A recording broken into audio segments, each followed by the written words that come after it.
તમે અત્યારે કાગળ વાંચી શકો છો ખરા? અત્યારે કાગળ છે પણ મોતી વિંધે છે તો અમે અત્યારે રાતે પુસ્તક લખીએ છીએ તે કેમ લખાતું હશે? કાગળ આપું તો વાંચશો? હા, લાવો કાગળ. લો આ કાગળ વાંચો. લાવો કાગળ. એ તમારે તો કાગળ પડે નીચે નમી લો. તમારી આગળ નીચે નમવાની ગરજ નથી. નમસ્તે ફલીનો વૃક્ષા નમતી ગુણીનો ધન શુષ્ક કાષ્ઠાંચ મૂર્ખાશ્ચ ના નમતી ગદચર.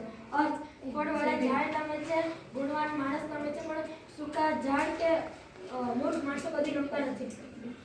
લો આ કાગળ વાંચો.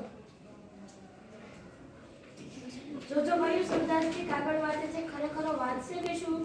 એમાં તો ઝીણા અક્ષર છે, પેલા મોટા અક્ષરો કાગળ વાંચવા આપ્યો નથી.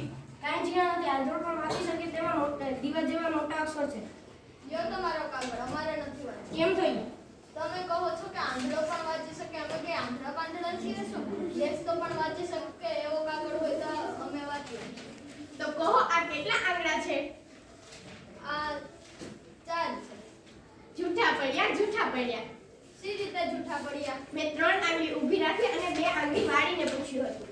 એમાં તો અભિમાનીને તારે પાસે જોની જે ભૂલ તો પણ તે નિજી બધી કદી નહીં કરે કબૂલ.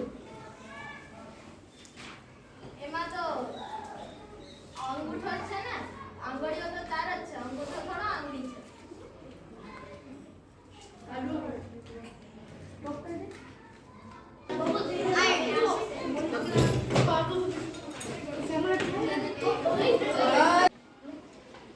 વાહ કેટલી આંગળીઓ છે? આ 1 2 3 અને 4. જૂઠા પડ્યા. સી રીતે જૂઠા પડ્યા? અમે કદી જૂઠા ન પડીએ. વાચાણ જો વૃદ્ધાંત આપે તથાપિ તે સત્ય જ કરી આપે.